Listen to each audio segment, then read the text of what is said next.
ta je banɗaki za ta yi abu sai ta ga wani abu yana fitowa daga cikin banɗakin kamar soso kamar kumfa.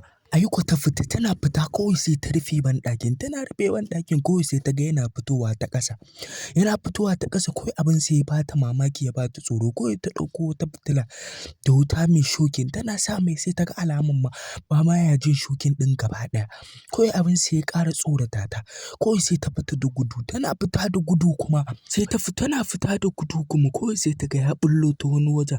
Abin nan ya ƙara bata mamaki ta je za ta ɗauko abu a jakarta kawai ta ga ya ƙara matsowa gabanta. Yana ƙara matsowa gabanta ta fita da gudu za ta shiga linta tana zuwa linta ta ga linta a rufe kuma ta ga yana ɓullowa again ta wani wajen. Abin ya ƙara bata tsoro sosai ta tsorata kawai sai lintan nan ta buɗe ta shiga ciki ta yi hanzari ta rufe lintan nan.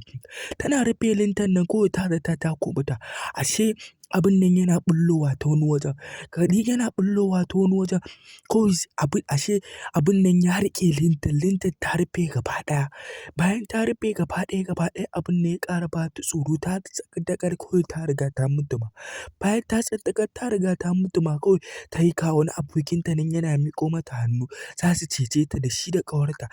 Bayan sun cece ta kuma kawai sai igiyan nan ta tsinke ta yi ƙasa gaba ɗaya. To shine wannan me za ku ce akan wannan abun?